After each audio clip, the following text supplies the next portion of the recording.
बिस्मिल्लाहिर्रहमानिर्रहीम। अस्सलाम वालेकुम स्टूडेंट्स। आज हम पढ़ेंगे चैप्टर नंबर 11 में से लेक्चर नंबर 21 और हमारा आज का टॉपिक है सेलुलर रेस्पिरेशन। सेलुलर रेस्पिरेशन के बारे में हमने पिछले लेक्चर में ब्रीफली पढ़ा था कि सेलुलर रेस्पिरेशन में क्या होता है कि जो कम्प्लेक्स कार्बन के मॉलिक्यूल्स होते हैं उनकी ब्रेक डाउन होती है और वो एनर्जी रिलीज़ करते हैं। ठीक है, सेलुलर रेस्पिरेशन में बच्चे सेलुलर रेस्पिरेशन को हम 4 स्टेजेस में डिवाइड करते हैं। सबसे पहले आ जाता है ग्लाइकोलाइसिस, जिसमें ग्लूकोज के मॉलिक्यूल्स की ब्रेक डाउन होती है। फिर आ जाती है pyruvic acid oxidation. Third step है क्रेब्स साइकिल और सिट्रिक एसिड साइकिल। और फोर्थ स्टेप है रेस्पिरेटरी चेन। इन चारों स्टेप्स को हम अलग अलग से डिटेल में पढ़ेंगे।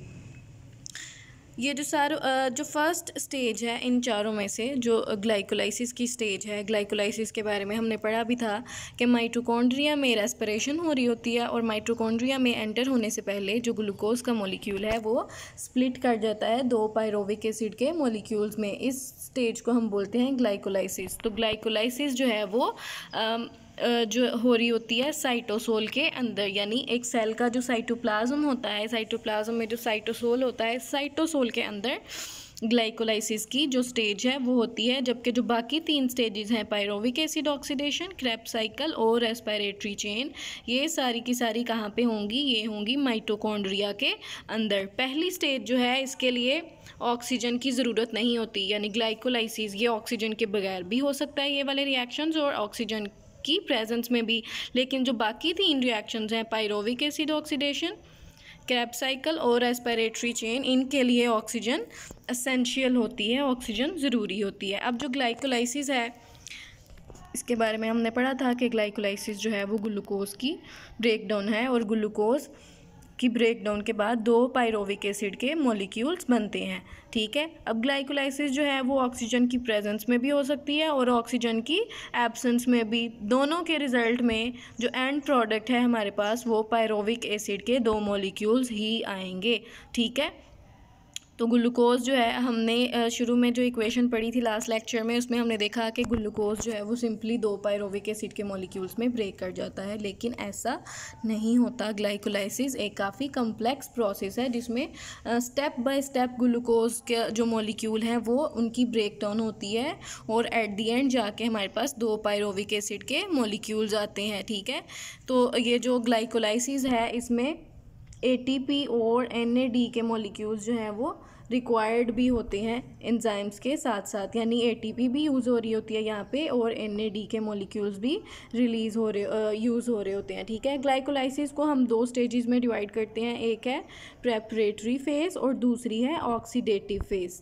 ठीक है, जो प्रेपरेटरी फ़ेज़ होती है ग्लाइकोलाइसिस की, उसमें एनर्जी इस्तेमाल होती है, लेकिन जो ऑक्सीडेटिव फ़ेज़ होती है उसमें एनर्जी रिलीज़ होती है। और रेस्पिरेशन के बारे में हम क्या पढ़ते थे कि रेस्पिरेशन एक ऐसा प्रोसेस है जिसके रिज़ल्ट में एनर्जी रिलीज़ होती है, जिसको ऑर्गेनिज़म अपनी एक्टिविटीज़ परफॉर्म करने के लिए यूज़ करते हैं। लेकिन रेस्पिरेशन को हमने 4 फेजेज़ में डिवाइड किया और उसकी जो सबसे पहली फ़ेज़ थी हमने कहा वो साइटोसोल में होगी, यानी ग्लाइकोलाइसिस।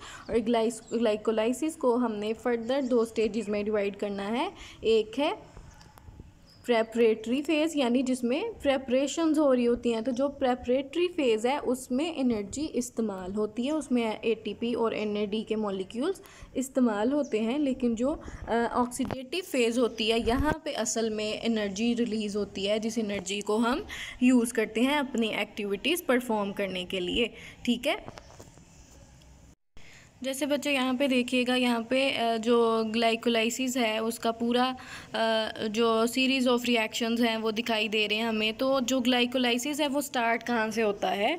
ग्लाइकोलाइसिस मतलब ग्लूकोज की ब्रेक डाउन, तो डेफिनेटली ये ग्लूकोज से स्टार्ट होगी। ग्लूकोज का एक मॉलिक्यूल लेंगे हम। फर्स्ट स्टेज में देखिए एक ग्लूकोज का मॉलिक्यूल है और वो कन्वर्ट हो रहा है ग्लूकोज 6 फॉस्फेट के मॉलिक्यूल में। ठीक है, तो ये जो ग्लूकोज है वो ग्लूकोज 6 फॉस्फेट के मॉलिक्यूल में कन्वर्ट हो रहा है, मतलब ग्लूकोज में ऐड हो रही है एक फॉस्फेट उसकी कार्बन नंबर 6 पे, इसीलिए हम उसको बोलेंगे ग्लूकोज 6 फॉस्फेट। ठीक है, तो वो फॉस्फेट कहाँ से आएगी? वो आएगी एटीपी से। एटीपी ही हमेशा फॉस्फेट डोनेट करती है। एटीपी के पास 3 फॉस्फेट के ग्रुप होते हैं, तो एटीपी क्या करेगी? अपना एक फॉस्फेट डोनेट कर देगी ग्लूकोज को और ख़ुद कन्वर्ट हो जाएगी एडीपी में, और ग्लूकोज कन्वर्ट हो जाएगा किस में? ग्लूकोज 6 फॉस्फेट में। ठीक है, तो यहाँ पे हमारे पास ग्लूकोज 6 फॉस्फेट आ जाएगी एक फॉस्फेट ऐड करने के बाद। उसके बाद ग्लूकोज 6 फॉस्फेट थर्ड स्टेप में क्या होगा? ग्लूकोज 6 फॉस्फेट कन्वर्ट हो जाएगा फ्रुक्टोज 6 फॉस्फेट में, और यहाँ पे एक एंजाइम होगा जो इस रिएक्शन को कैटालाइज करेगा, यानी ग्लूकोज 6 फॉस्फेट को कन्वर्ट कराएगा फ्रुक्टोज 6 फॉस्फेट में। ठीक है, यहाँ पे हमारा थर्ड स्टेप पूरा हो गया ग्लाइकोलाइसिस का।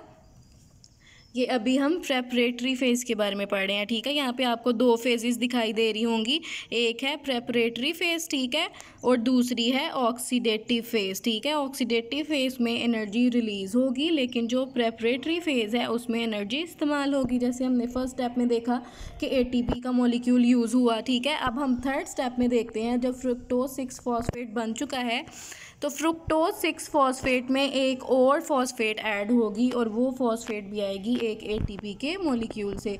तो फ्रुक्टोज 6 फॉस्फेट में एक और फॉस्फेट ऐड हो जाएगी, तो फ्रुक्टोज 6 फॉस्फेट के पास अब 2 फॉस्फेट्स हो जाएगी ना, तो फ्रुक्टोज को अब हम बोलेंगे fructose 1,6 bis phosphate. Bis phosphate मतलब 2 फॉस्फेट, एक अटैच है कार्बन नंबर 1 पे और दूसरी अटैच्ड है कार्बन नंबर 6 पे। ठीक है, तो फ्रुक्टोज 6 फॉस्फेट एक फॉस्फेट एक्सेप्ट करने के बाद कन्वर्ट हो गया है फ्रुक्टोज 1,6 बिस फॉस्फेट में। ठीक है, अब फ्रुक्टोज 1,6 बिस फॉस्फेट जो है वो उसकी ब्रेक डाउन हो जाएगी 2 मॉलिक्यूल्स के अंदर। एक को हम बोलते हैं ग्लिसरल्डिहाइड 3 फॉस्फेट यानी G3P, वही जो हमने केल्विन साइकिल में भी पढ़ा था, सेम वही मॉलिक्यूल है ये G3P का। और दूसरे किस मॉलिक्यूल में इसकी ब्रेक डाउन हो जाएगी? डाईहाइड्रोक्सी एसीटोन फॉस्फेट में, जिसको हम DAP भी बोलते हैं।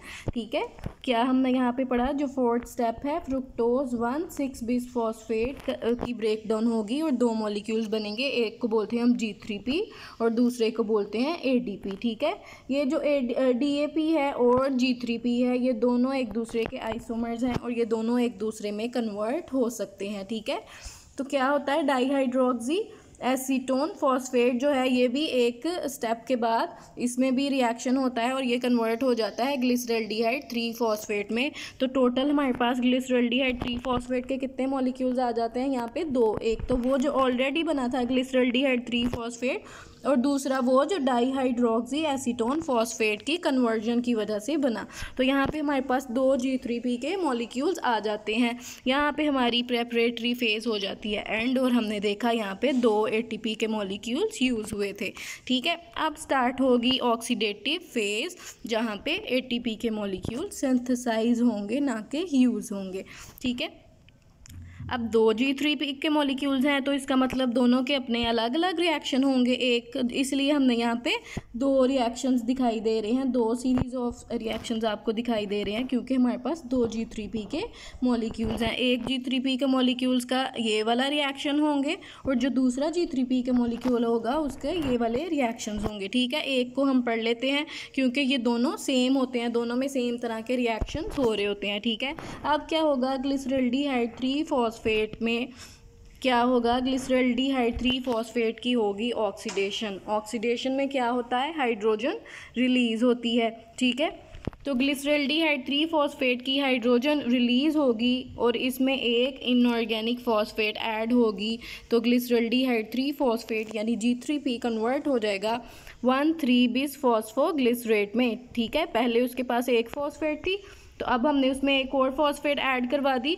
तो वो कन्वर्ट हो गया 1,3 बिस फॉस्फोग्लिसरेट में, और साथ ही साथ इसकी रिडक्शन भी हो चुकी है, इसने हाइड्रोजन रिलीज़ की है। तो वो हाइड्रोजन जो है वो कहाँ जाएगी? वो चली जाएगी NAD में, NAD को रिड्यूस करने, NAD की रिडक्शन होगी और वो कन्वर्ट हो जाएगा NADH के मॉलिक्यूल में। ठीक है, तो यहाँ पे ऑक्सीडेटिव फेज के फर्स्ट स्टेप में क्या हुआ, ग्लिसरॉल्डिहाइड 3 फॉस्फेट यानी G3P की ऑक्सीडेशन हुई, उसमें से हाइड्रोजन रिलीज हुआ और उसमें एक फॉस्फेट ऐड हुई, तो वो कन्वर्ट हो गया 1,3-bis फॉस्फोग्लिसरेट में, और इस स्टेप में हमारे पास एक NaDH का मॉलिक्यूल बना। इसी तरह से जो दूसरा G3P का मॉलिक्यूल था उसके साथ भी सेम रिएक्शन हो रहे होंगे, वहाँ पे भी एक NaDH का मॉलिक्यूल बनेगा। ठीक है, तो टोटल जो है वो एक ग्लूकोज की जो ग्लाइकोलाइसिस हो रही है या ब्रेक डाउन हो रही है, तो अभी तक हमारे पास 2 NaDH के मॉलिक्यूल्स बन चुके हैं। अब क्या होगा नेक्स्ट स्टेप में, 1,3-bis फॉस्फोग्लिसरेट अपना एक फॉस्फेट रिलीज़ कर देगा और वो चला जाएगा ADP के पास और उसको कन्वर्ट कर देगा ATP में।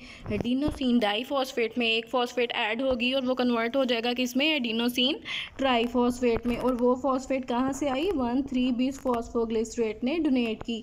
अब 1,3-bis फॉस्फोग्लिसरेट अपना एक फॉस्फेट रिलीज़ कर देगा, तो उसके पास सिर्फ एक ही फॉस्फेट रह जाएगा और वो कन्वर्ट हो जाएगा किसमें, 3-फॉस्फोग्लिसरेट में। ठीक है, 3-फॉस्फोग्लिसरेट मतलब इसके पास एक ही फॉस्फेट है और कार्बन नंबर 3 पे अटैच्ड है। ठीक है, उसके बाद नेक्स्ट स्टेप में क्या होगा, 3-फॉस्फोग्लिसरेट कन्वर्ट हो जाएगा 2-फॉस्फोग्लिसरेट में, मतलब ये उसका आइसोमर है, पहले फॉस्फेट उसके कार्बन नंबर 3 पे अटैच थी, इस स्टेप में वो उसके कार्बन नंबर 2 पे अटैच्ड हो जाएगी, तो इसको हम बोलेंगे 2-फॉस्फोग्लिसरेट। ठीक है, साथ ही जो दूसरा G3P का मॉलिक्यूल है ना, उसमें भी सेम रिएक्शंस हो रहे हैं। ठीक है, तो 2-फॉस्फोग्लिसरेट में से नेक्स्ट स्टेप में क्या होगा, उसमें से एक वाटर का मॉलिक्यूल रिलीज़ होगा और वो कन्वर्ट हो जाएगा फॉस्फोइनोल पायरोवेट में।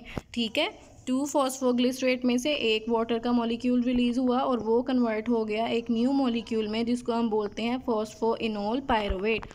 फॉस्फोइनोल पायरोवेट लास्ट स्टेप में क्या होगा, वो पायरोवेट में कन्वर्ट होगा। कैसे, फॉस्फोइनोल पायरोवेट एक अपनी जो है वो फॉस्फेट रिलीज़ कर देगा, फॉस्फोइनोल पायरोवेट अपनी एक फॉस्फेट रिलीज़ करेगा और फिर से एक ATP का मॉलिक्यूल बनेगा इस स्टेप में, और फॉस्फोइनोल पायरोवेट एक फॉस्फेट रिलीज़ करने के बाद कन्वर्ट हो जाएगा पायरोवेट में। ठीक है, यहाँ पे हमारा रिएक्शन जो ग्लाइकोलाइसिस का प्रोसेस है वो एंड हो जाएगा। ग्लाइकोलाइसिस में हमने बोला था कि ग्लूकोज जो है वो 2 पायरोवेट के मॉलिक्यूल्स में कन्वर्ट होता है, तो हमने देखा कि किस तरह से ग्लूकोज का मॉलिक्यूल जो था वो 2 पायरोवेट के मॉलिक्यूल्स में कन्वर्ट हो चुका है। ठीक है, तो ये जो रिएक्शंस हैं ग्लाइकोलाइसिस के रिएक्शंस, ये कहाँ पे हो रहे होते हैं, ये माइटोकॉन्ड्रिया में एंटर होने से पहले यानी कि साइटोप्लाज्म के साइटोसोल में हो रहे होते हैं। यहाँ पे हमने देखा कि प्रेपरेटरी फेज़ में टोटल 2 ATP के मॉलिक्यूल्स यूज़ हुए, और जो ऑक्सीडेटिव फेज़ थी उसमें टोटल